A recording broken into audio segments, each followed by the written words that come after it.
நம்ம breeding methods பார்த்துக்கிட்டு இருக்கோம். இன்னைக்கு கிராஸ் பாலினேட்டட் கிராப்ஸோட ப்ரீடிங் மெத்தட்ஸ் வந்து பார்த்துருவோம். கிராஸ் பாலினேட்டட் கிராப்ஸ்னாவே ஹெட்ரோசைகஸாகவும் இருக்கும், ஹெட்ரோஜினஸாகவும் இருக்கும். இப்படி தான் காமனாகவே இருக்கும். கிராஸ் பாலினேட்டட் கிராப்ஸில் வந்து நம்ம இன்ப்ரீடிங் பண்ணோம்னா இன்ப்ரீடிங் டிப்ரெஷன் வரும். அது செல்ஃப் பாலினேட்டட் கிராப்ஸில் வந்து செல்ஃபிங் பண்ணோம்னா இன்ப்ரீடிங் டிப்ரெஷன் வராது. இன்ப்ரீடிங் டிப்ரெஷன் அதிகமாக இருக்கிறதுனால நம்ம வந்து செல்ஃப் பாலினேட்டட் கிராப்ஸ் இம்ப்ரூவ் பண்ணாவே மினிமம் இன்ப்ரீடிங் இன்வால்வ் ஆகிற மாதிரி மெத்தட்ஸ் தான் வந்து நம்ம ஃபாலோ பண்ணுவோம். இதில் கிராஸ் பாலினேட்டட் கிராப்ஸில் இம்ப்ரூவ்மெண்ட் நம்ம எப்படி அச்சீவ் பண்ணுறோம்னா frequency of desirable alleles in population வந்து நம்ம இன்க்ரீஸ் பண்ணுறது மூலியமாகவே நம்ம அச்சீவ் பண்ணலாம் அப்படின்றாங்க. நம்ம இதில் வந்து காமனாக கிராஸ் பாலினேட்டட் கிராப்ஸ் வந்து ப்ரீடிங் மெத்தட்ஸ் வந்து பிரிக்கிறாங்க மூணா. ஒன்று வந்து பாப்புலேஷன் இம்ப்ரூவ்மெண்ட்டு, இன்னொன்று ஹைப்ரிட்ஸு, இன்னொன்று சிந்தட்டிக்ஸ் வந்து காம்போசிட்ஸ்னு பிரிக்கிறாங்க. இந்த ஹைப்ரிட்ஸில் வந்து 2 இன்பிரிட்ஸை இது பண்ணி நம்ம கிராஸ் பண்ணுவோம். அதெல்லாம் நம்ம பின்னாடி பார்ப்போம். இப்போ ஃபர்ஸ்ட் வந்து நம்ம பாப்புலேஷன் இம்ப்ரூவ்மெண்ட் பார்ப்போம். பாப்புலேஷன் இம்ப்ரூவ்மெண்ட்ல ஃபர்ஸ்ட் பார்க்கறது வந்து intra population improvement. Intra population இம்ப்ரூவ்மெண்ட்னா ஒன்றும் இல்லை. இப்போ ஒரு பேஸ் பாப்புலேஷன் இருக்குன்னா அந்த பேஸ் பாப்புலேஷன்ல இருக்கிறதவே நம்ம வந்து செலக்ட் பண்ணி எடுத்துக்கிடுவோம். இதுதான் வந்து intra population improvement.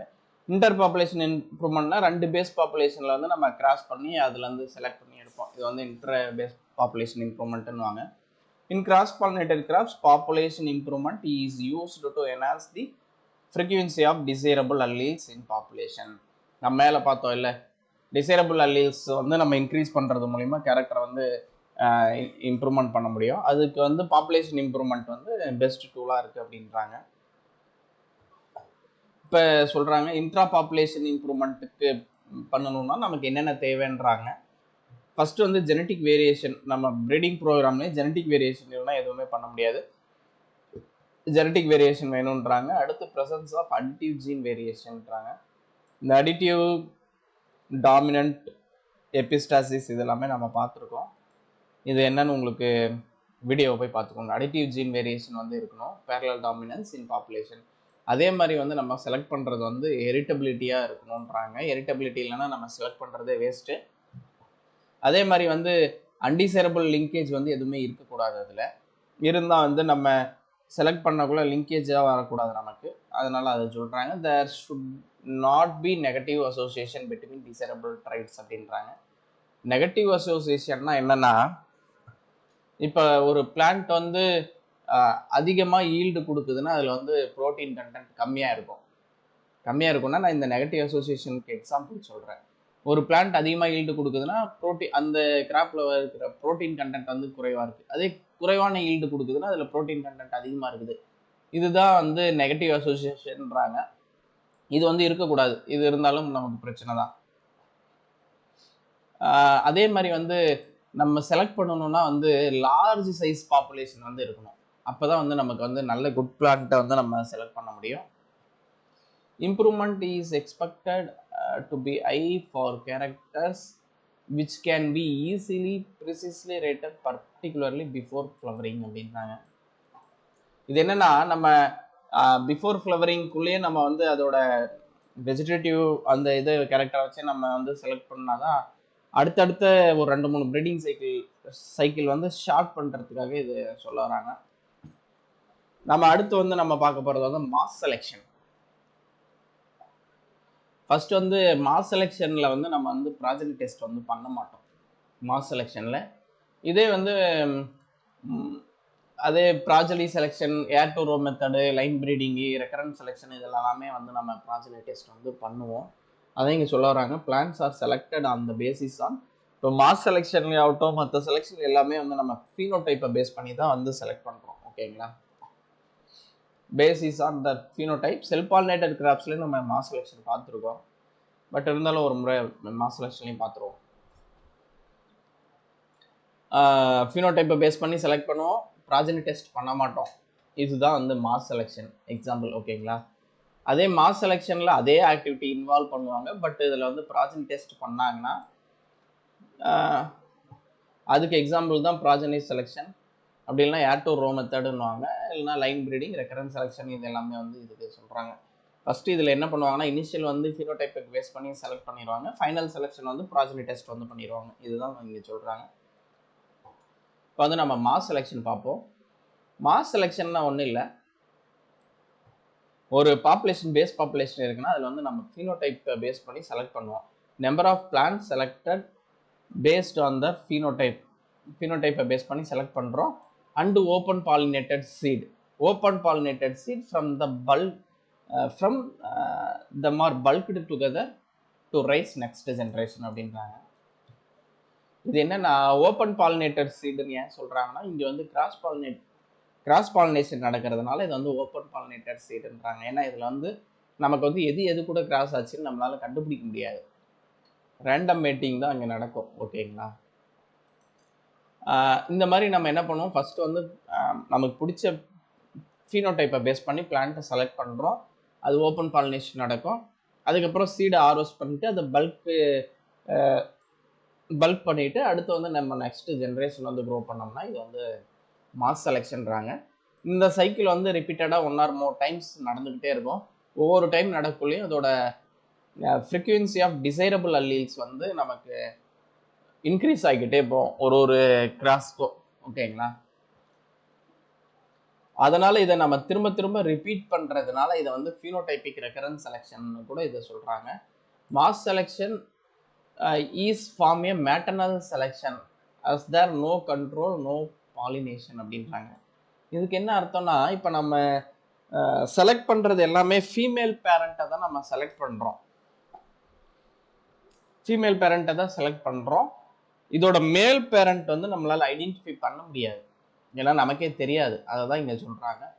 No ப்ராஜெனி test வந்து இங்கே ப்ராஜெனி டெஸ்ட் வந்து கண்டக்ட் பண்ணுறதில்ல அப்படின்றாங்க. சேம் அங்கே என்ன சொன்னாலும் அதே தான் வந்து இங்கே இதில் இருக்குது.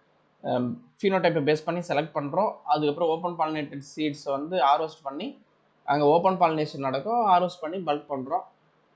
அதுக்கப்புறம் திருப்பவும் நம்ம அந்த பல்க் பண்ண சீடை வந்து க்ரோ பண்ணுறோம். திருப்ப இந்த செலெக்ஷன் வந்து ரிப்பீட் ஆகிட்டே போயிட்டே இருக்கும். இதுதான் வந்து mass selection in cross pollinated crops. இதோட மெரிட்ஸ் என்ன சொல்ல வராங்கன்னா இதில் வந்து லெஸ் டைம் கன்சியூமிங்ன்றாங்க. Highly effective for character that are easily heritable character வந்து நம்ம அதுக்கு எல்லாமே ரொம்ப எஃபெக்டிவாக இருக்குன்றாங்க. பிளான்ட் டைப் டியூரேஷன் இந்த மாதிரி இதுக்கு. அதே மாதிரி வந்து இது வந்து ஹைலி அடாப்டபிலிட்டியாகவும் இருக்குன்றாங்க. ஏன்னா ஆல்ரெடி இருந்த பேஸ் பாப்புலேஷனே வந்து லோக்கல் அடாப்டட் ஒன்றா இருக்கிறதுனால இதோட அடாப்டபிலிட்டியுமே வந்து அதிகமாக இருக்குது அப்படின்றாங்க. ஏன்னா இதுக்கு அது இல்லாமல் இது வந்து கிராஸ் பாலினேஷன் நடக்கிறதுனால இதில் வந்து பேஸ் வந்து ப்ராட் ஜெனட்டிக் பேஸாக தான் இருக்கும். அடுத்து வந்து நம்ம பார்க்குறது வந்து டிமெரிட்ஸ் நம்ம இப்போ செலக்ட் பண்ண ஃபீனோடைப் வந்து மேபி என்விரான்மெண்ட் இன்ஃப்ளூயன்ஸாக கூட இருக்கலாம், மேபி வேறு என்விரான்மெண்ட்டில் வந்து நல்லா பர்ஃபார்ம் பண்ணாமல் கூட போகலாம் அப்படின்றாங்க. அடுத்து வந்து இதில் வந்து பாலினேஷன் வந்து ரெண்டுமே நடக்கலாம். இன்ஃபீரியர் போலன்ஸ்னாலையும் பாலினேஷன் நடக்கலாம், சுப்பீரியர் போலன்ஸ்னாலையும் நடக்கலாம். அதனால் இது அந்த ஒரு டிமெரிட் இருக்குன்றாங்க. நம்ம ஹை இன்டென்சிட்டியில் வந்து நம்ம இதை வந்து செலக்ட் பண்ணிட்டு போயிட்டே இருக்கும்போது வந்து இன்ப்ரீடிங் நடக்கிறதுக்கு உண்டான பாசிபிலிட்டியும் இருக்குன்றாங்க. ஏன்னா ஃபீனோடைப்பிக்கலி சிமிலராக நம்ம செலக்ட் பண்ண அதில் இருக்கிற பாப்புலேஷன் எல்லாமே ஒரு ஸ்டேஜுக்கு மேலே வந்து ஹோமோசைகஸ் அட்டன் ஆகிறதுக்கு உண்டான சான்ஸ் இருக்குது. அதனால் வந்து இன்ப்ரீடிங் நடக்க பாசிபிலிட்டி இருக்குது அப்படின்றாங்க. இந்த மேலே பார்த்த டிஃபெக்ட்ஸ் எல்லாமே நம்ம ஓவர் கம் பண்ணுறதுக்கு வந்து கீழே சம் மெத்தட்ஸ் வந்து கொடுத்துருக்காங்க. ரெண்டு இன்ஃபீரியர் சுப்பீரியர் போலன் ரெண்டுமே வந்து மேபி பாலினேட் ஆக சான்ஸ் இருக்குன்றதுனால வந்து டீடேசலிங் பண்ணிடுறாங்க. இது வந்து மெய்ஸில் வந்து ப்ராக்டிஸ் பண்ணுவாங்க. இன்ஃபீரியர் பிளான்ஸ் வந்து டீடேசல் பண்ணிவிட்டு எலிமினேட் பண்ணிடுவாங்க. அதுக்கப்புறம் சுப்பீரியர் இதுலேருந்து தான் வந்து நமக்கு பாலினேஷன் நடக்கும். Inferior plants will be detasseled by inferior pollen from base population is eliminated. Base பாப்புலேஷனில் வந்து இன்ஃபீரியர் போலனை எலிமினேட் பண்ணி விட்டுருவாங்க. அதுக்கப்புறம் இருக்கிறது ஃபுல்லாக வந்து குட் போலனாக இருக்கும். அதுதான் வந்து பாசிபிளாக இருக்கும். அடுத்து வந்து பேன் மிக்சிஸ்ன்றாங்க. நம்ம வந்து நல்லா இருக்கிற பிளான்ட்டை மட்டும் செலக்ட் பண்ணுவோம், அதோட போலனை வந்து கலெக்ட் பண்ணிவிட்டு எல்லா போலனையும் மிக்ஸ் பண்ணுவோம். அதுக்கப்புறம் இந்த மிக்ஸ் பண்ண போலனை தான் வந்து செலக்டட் பிளான்ட்ஸில் போய் பாலினேட் பண்ணுவோம். இது வந்து பேன் மிக்ஸஸ் அப்படின்பாங்க. அடுத்து வந்து ஸ்ட்ராட்டிஃபைடு மாஸ் செலெக்ஷன். இது சொன்னது யாருன்னா கார்ட்னர் அப்படின்றவர் வந்து சொல்லியிருப்பாரு. இது என்னன்னா ஃபீல்டை வந்து என்ன பண்ணுவாங்கன்னா சின்ன சின்ன பிளாட்டாக வந்து பிரிச்சுருவாங்க. சின்ன பிளாட்டாக பிரிச்சுட்டு அதில் வந்து 40லேருந்து ஒரு 50 பிளான்ட் வந்து பர் பிளான்ட்டுக்கு வந்து இருக்கிற மாதிரி வந்து போடுவாங்க. மித்தது எல்லாமே சேம் ப்ரொசீஜர் தான். இது ஏன் அப்படி பிரிக்கிறாங்க, சின்ன சின்ன பிளாட்டாக பிரிக்கிறாங்கன்னா என்விரான்மெண்டல் வேரியேஷனை வந்து மினிமைஸ் பண்ணுறதுக்காக வந்து அதை அப்படி பிரிக்கிறாங்க. அதுவும் இல்லாமல் சின்ன சின்ன பிளான்ட்டில் வந்து நம்ம பிளாட்டில் வந்து நம்ம ஒவ்வொரு பிளாட்லேயுமே சம் பிளான்ட்ஸை வந்து நம்ம எடுத்துகிட்டு வருவோம் அடுத்த செலெக்ஷன் ப்ரொசீஜருக்கு. சின்ன சின்ன பிளாட்டாக இருக்கிறதுனால நமக்கு வந்து செலெக்ஷன் ப்ரொசீஜருமே வந்து நம்ம செலக்ட் பண்ணுறதுக்குமே வந்து ஈஸியாக இருக்கும் அப்படின்றாங்க. இது வந்து மெய்ஸ் கிராப்பில் வந்து யூஸ் பண்ணிட்டு இருக்காங்க. இது வந்து இன்னொரு பேரும் சொல்கிறாங்க grid method of mass selection அப்படின்றாங்க. ஏன்னா சின்ன சின்ன பிளாட்டாக பிரிக்கிறதுனால இது வந்து கிரிட் மெத்தட் அப்படின்றாங்க. அடுத்து நம்ம பார்க்க போகிறது வந்து ஃபேமிலி செலெக்ஷன். ஃபேமிலி செலெக்ஷன் வந்து இண்டிவிஜுவல் பிளான் ப்ராஜனியாக இருக்கும், இல்லை அது ஒரு ஃபேமிலியாக இருக்கும். அதை நம்ம இப்போ பார்ப்போம். இதில் வந்து ப்ராஜனி டெஸ்ட் வந்து இன்வால்வ் ஆகும். இதில் எல்லாமே இந்த ஃபேமிலி செலெக்ஷனில் வந்து ப்ராஜனி டெஸ்ட் வந்து இன்வால்வ் ஆகும். நம்ம மேலே பார்த்துருக்கோம். மேலே வந்து பார்த்தீங்கன்னா இந்த பாப்புலேஷன் இம்ப்ரூவ்மெண்ட்டில் வந்து இன்ட்ரா பாப்புலேஷன் இம்ப்ரூவ்மெண்ட்டில் வந்து என்னென்ன இன்வால்வ் ஆகும்னா, இன்ட்ரா பாப்புலேஷன் இம்ப்ரூவ்மெண்ட்டில் வந்து ஃபேமிலி செலெக்ஷனும் மாஸ் செலெக்ஷனும், இது ரெண்டும் வந்து இன்ட்ரா பாப்புலேஷன் இம்ப்ரூவ்மெண்ட்டுக்கு கீழே வரும். மாஸ் செலெக்ஷன் நம்ம பார்த்துட்டோம். இப்போ வந்து ஃபேமிலி செலெக்ஷன் வந்து பார்ப்போம். இந்த இன்ட்ரா பாப்புலேஷன் இம்ப்ரூவ்மெண்ட்டில் வந்து மாஸ் செலெக்ஷனில் வந்து ப்ராஜனி டெஸ்ட் வந்து நம்ம இன்வால்வ் பண்ண மாட்டோம். ஃபேமிலி செலெக்ஷனில் வந்து ப்ராஜனி டெஸ்ட் வந்து இன்வால்வ் ஆகும். ப்ராஜனி டெஸ்ட்னால் ஒன்றும் இல்லை, அந்த பிளான்ட்டு வந்து ஆரோஸ் பண்ண சீடை வந்து அடுத்த ஜென்ரேஷன் போட்டு அதை எவாலுவேட் பண்ணுவாங்க. அதோட ஈல்டு எப்படி இருக்குது, அது எப்படி இருக்குது அப்படின்னு சொல்லிட்டு அதோட பர்ஃபார்மன்ஸை பார்ப்பாங்க. இதுதான் வந்து ப்ராஜனி டெஸ்ட். ஓகேவா? இப்போ நம்ம ஃபேமிலி செலெக்ஷன் பார்ப்போம். ஏர் டு ரோ மெத்தட் அப்படின்றாங்க. இந்த ப்ராஜனி டெஸ்ட் பண்ணுறதுக்கு ஃபஸ்ட்டு மெத்தட் வந்து ஏர் டு ரோ மெத்தடு. இது வந்து சிம்பிளஸ்ட் ஃபார்ம் ஆஃப் ப்ராஜனி செலெக்ஷன்றாங்க. இது வந்து சொன்னது யாருன்னா ஹாப்கின்ஸ் அவர் வந்து சொல்லியிருப்பார். இது என்னென்னா, நம்பர் ஆஃப் பிளான்ட்ஸ் வந்து ஃபினோடைப்பை பேஸ் பண்ணி செலக்ட் பண்ணுவோம். செலக்ட் பண்ணதை வந்து அலோ டு ஓப்பன் பாலினேட் நடக்கும். அதுக்கப்புறம் அந்த சீட்ஸ் ஆரோஸ்ட் பண்ணிவிட்டு சிங்கிள் பிளான்ட் பேசிஸில் இங்கே வந்து சீட் ஆரோஸ்ட் பண்ணாங்கனாவே என்ன நடக்கும்னா, அந்த ஒரு சிங்கிள் பிளான்ட்டில் எத்தனை சீடு, இப்போ ஒரு ஏரேடில் வந்து ஒரு 300 சீடு இருக்குன்னா அந்த 300 சீடையுமே வந்து அந்த 300 சீடை வந்து ஒரு ரோவாக வந்து பிளான் பண்ணுவாங்க. இதுதான் வந்து சிங்கிள் பிளான்ட் பேசிஸில் ஆரோஸ்ட் பண்ணால் அப்படி தான் நடக்கும். இப்போ ஒரு பிளான்ட்லேருந்து சீட் ஆரோஸ்ட் பண்ணாங்கன்னா அது ஒரு தனி ரோவாக இருக்கும். அடுத்த ஒரு பிளான்ட்னா அது ஒரு தனி ரோவாக இருக்கும். அந்த ரோவில் எந்த பிளான்ட்டு, ஒரே பிளான்ட்ல ஆரோஸ்ட் பண்ண சீடு தான், பட் அது அந்த ரோவில் வந்து அடுத்த இதில் வந்து எந்த பிளான்ட் வந்து நல்லா பர்ஃபார்ம் பண்ணுதோ அதுலேருந்து அடுத்த சீடை எடுத்து அடுத்த ரோ வந்து இது பண்ணுவாங்க. இதுதான் வந்து இதோட செலெக்ஷன் ப்ரொசீஜரு. சிங்கிள் பிளான்ட் பேசிஸில் வந்து இது பண்ணிவிட்டு அடுத்து வந்து ப்ராஜனி ரோஸ் வந்து க்ரோ பண்ணுவாங்க. அதை வந்து எவாலுவேட் பண்ணுவாங்க. டிசைரபிள் கேரக்டர்ஸ் ப்ராஜனிஸ் வந்து ஐடென்டிஃபை பண்ணிவிட்டு அடுத்த ரோ வந்து இது பண்ணுவாங்க. இதுதான் வந்து ஏர் டு ரோ மெத்தட் அப்படின்றாங்க. இதோட அட்வான்டேஜ் பார்த்தீங்கன்னா, இதில் வந்து நம்ம பேஸ்ட் ஆன் ப்ராஜனி டெஸ்ட் பண்ணுறோம், ஃபினோடைப் மட்டும் நம்ம எடுக்கிறதுல. இது வந்து ப்ராஜனி டெஸ்ட் பண்ணுறது வந்து ஒரு அட்வான்டேஜ். டிமெரிட்ஸ் பார்த்தீங்கன்னா, no control pollination, selection is based on male parent only அப்படின்றாங்க. இது என்னன்னா, நம்ம செலக்ட் பண்ணுறது எல்லாமே ஃபீமேல் பேரண்ட்.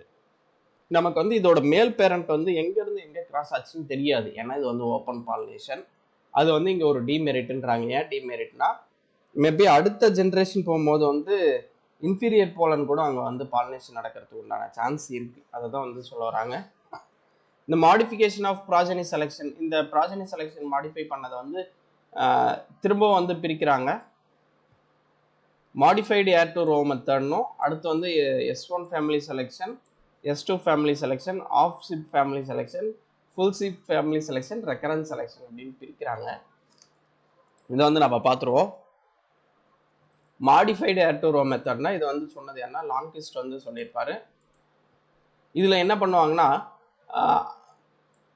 செலக்டட் ப்ராஜனிஸை வந்து செல்ஃபிங் பண்ணுவாங்க instead of open pollination in ear to row method. Ear to row மெத்தடில் வந்து ஓப்பன் பாலினேஷன் நடக்கும்.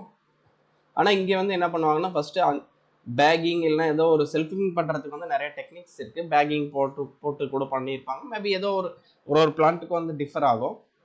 நம்ம ஹைப்ரிடைசேஷன் பண்ணும்போது இதெல்லாம் நம்ம படிக்கும் போது டீட்டெயிலாக படிப்போம். செல்ஃபிங் பண்ணிட்டு அடுத்து என்ன பண்ணுவாங்கன்னா அது வந்து ஓப்பன் பாலினேஷன் நடக்காது அங்கே செல்ஃபிங் பண்ணுறதுனால. அதுக்கப்புறம் அந்த செல்ஃபிங் பண்ண பிளான்ட்டை வந்து டெஸ்டர் பேரண்ட்டோட கிராஸ் பண்ணுவாங்க. டெஸ்டர் பேரண்ட் வந்து என்ன வேணாலும் இருக்கலாம், ஹோமோசைகஸ் பேரண்ட்டாக இருக்கலாம், இல்லை ஹெட்ரோசைகஸ் பேரண்ட்டாக இருக்கலாம். அது வந்து அவங்க சூஸ் பண்ண ஒரு குட் பேரண்ட்டாக இருக்கும். அதை வந்து நம்ம இங்கே அது கூட வந்து நம்ம கிராஸ் பண்ணிட்டு அதுதான் இங்கே சொல்ல வராங்க பாருங்கள். டெஸ்டர் பேரண்ட் வந்து ஓப்பன் பாலினேட்டட் வெரைட்டியாக இருக்கலாம், அதெல்லாம் இன்பிரீடாக இருக்கலாம் அப்படின்றாங்க. ஓப்பன் பாலினேட்டட் வெரைட்டினா ஒன்றும் இல்லை, கிராஸ் பாலினேட்டட் கிராப்ஸ் தான் அப்படி சொல்கிறாங்க. அது ஒரு பிளான்ட்டாக இருக்கும். அடுத்து வந்து இது ப்ராஜெனி டெஸ்ட் வந்து கண்டக்ட் பண்ணிவிட்டு ரெப்ளிகேட்டட் ட்ரையில் போட்டு நம்ம செலக்ட் பண்ணுவோம். இதுதான் வந்து modified ear to row method.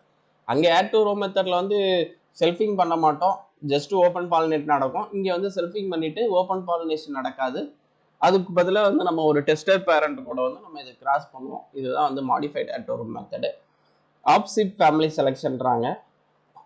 ஆப்சிட் family செலெக்ஷன்னா ஒன்றும் இல்லை, சிம்பிளாக சொல்லணும்னா இதில் வந்து இப்போ ஏவையும் பியும் ஆப்சிட் ஃபேமிலி செலெக்ஷன்னா இதில் வந்து நமக்கு ஒரு பேரண்ட் மட்டும்தான் காமனாக இருக்கும், நமக்கு ஒரு பேரண்ட் மட்டும்தான் தெரியும். இதுதான் வந்து ஆப்சிட் ஃபேமிலி செலெக்ஷன்றாங்க. இது ஃபுல் சிப் ஃபேமிலி செலெக்ஷன்னா நமக்கு வந்து ரெண்டு பேரண்ட்டுமே நமக்கு வந்து தெரியும். அதுதான் வந்து ஃபுல் சிப் ஃபேமிலி செலெக்ஷன்வாங்க. என்னன்னா ஆப்சிப்ல வந்து சேம் தான், அந்த செலெக்ஷன் படித்தோமே அதே தான். என்னன்னா ஒரு மேட்டர்னல் பேரண்ட் மட்டும் வந்து நம்ம சூஸ் பண்ணி வச்சிருப்போம், அது மட்டும் தான் நமக்கு தெரியும். அங்கே வந்து ஓப்பன் பாலினேஷன் நடக்கிறதுனால இன்னொரு பேரண்ட் வந்து எதுன்னு தெரியாது. இதுதான் வந்து ஆப்சிட் ஃபேமிலி செலெக்ஷன்றாங்க. இதே ஃபுல் சிப் ஃபேமிலி செலெக்ஷனில் என்ன பண்ணுவாங்கன்னா producing mating between selected plants in pairs அப்படின்றாங்க. இதில் வந்து ஏவும் தெரியும், நமக்கு பியும் தெரியும். இந்த ஏவும் குட் பிளான்ட்டாக இருக்கும், பியும் குட் பிளான்ட்டாக இருக்கும். இது ரெண்டையும் நம்ம கிராஸ் பண்ணுவோம். இதுதான் வந்து ஃபுல் சிப் ஃபேமிலி செலெக்ஷன்றாங்க. ஃபுல் சிப்னா நமக்கு ஒன்றும் இல்லை, ஆப் சிப்னா அதில் ஒரு பேரண்ட் மட்டும் தான் நமக்கு தெரியும், ஃபுல் சிப்னா ரெண்டு பேரண்ட்டுமே நமக்கு தெரியும். இதுதான் வந்து ஃபுல் சிப் ஃபேமிலி செலெக்ஷன். இன்பிரெட்னா ஒன்றும் இல்லை, இன்பிரெட்னா இதில் ஒரு பேரண்ட் தெரியும், இதில் ரெண்டு பேரண்ட் தெரியும். இதில் வந்து ஒரு பேரண்ட் தான் இன்வால்வே ஆகும், ஏன்னா இதில் வந்து செல்ஃபிங் பண்ணுவாங்க. இதுதான் வந்து இன்பிரெட் அப்படிம்பாங்க. அடுத்து வந்து நம்ம லைன் ப்ரீடிங். லைன் ப்ரீடிங்னா ஒன்றும் இல்லை, சேம் அதே மாதிரி ப்ராஜனி செலெக்ஷன் வந்து செவரல் சைக்கிளில் வந்து நம்ம பண்ணுவோம். பேசிஸ் வந்து நம்ம ஃபினோடைப் பேஸ் பண்ணி செலக்ட் பண்ணாலும் அதுக்கு வந்து நம்ம ப்ராஜனி டெஸ்ட் வந்து பண்ணுவோம். அதே மாதிரி இந்த ப்ராசஸ் வந்து கண்டினியூ ஆகிட்டு லாஸ்ட் சைக்கிளில் வந்து சுப்பீரியர் ப்ராஜனியை வந்து நம்ம என்ன பண்ணுவோம்னா கம்போசிட் பண்ணிவிட்டு அதை வந்து நியூ வெரைட்டியாக ரிலீஸ் பண்ணிடுவோம். இதுதான் வந்து line breeding. Merits of family செலெக்ஷன்றாங்க. ஃபேமிலி செலெக்ஷனில் நம்ம என்ன பண்ணுவோம், மாஸ் செலெக்ஷனில் வந்து நம்ம ப்ராஜனி டெஸ்ட் பண்ண மாட்டோம், பட் இதில் வந்து ப்ராஜனி டெஸ்ட் பண்ணுவோம். அதே மாதிரி வந்து inbreeding can avoid take care raising larger population நம்ம மெயின்டைன் பண்ணுறதுக்கு உண்டான வேலை வந்து நமக்கு குறையுன்றாங்க. செலெக்ஷன் ஸ்கீமுமே வந்து இங்கே நமக்கு வந்து சிம்பிளாக இருக்குன்றாங்க. டிமெரிட்ஸ் என்ன சொல்கிறாங்கன்னா நோ கண்ட்ரோல் ஓவர் போலன் சோர்ஸ்ன்றாங்க. மேட்டர்னல் பேரண்ட்டை பேஸ் பண்ணி வந்து நம்ம செலக்ட் பண்ணுறதுனால நமக்கு வந்து இன்ஃபீரியர் போலன் வந்து அடுத்த இதில் வந்து வரத்துக்கு உண்டான பாசிபிலிட்டி இருக்குன்றாங்க. அதே மாதிரி கம்பேர்ட் டு மாஸ் செலெக்ஷன் கொஞ்சம் டைம் கன்சியூமிங்காக இருக்குது அப்படின்றாங்க. நம்ம அடுத்த வீடியோவில் வந்து இன்டர் பாப்புலேஷன் இம்ப்ரூவ்மெண்ட் பார்ப்போம். இன்டர் பாப்புலேஷன் இம்ப்ரூவ்மெண்ட்னா ரெண்டு பாப்புலேஷன் இருக்கும், அதில் வந்து நம்ம கிராஸ் பண்ணி அடுத்து இது கிரியேட் பண்ணணும். இந்த recurrence selection for specific combining ability, recurrence selection for general combining ability, அதுக்கப்புறம் ரெசிப்ரோக்கல் ரெக்கரன்ஸ் செலெக்ஷன், இந்த மாதிரி 4 டைப்பாக இது வந்து பிரியும். அதனால் இதை வந்து நம்ம நெக்ஸ்ட் வீடியோவில் பார்ப்போம். தேங்க்யூ.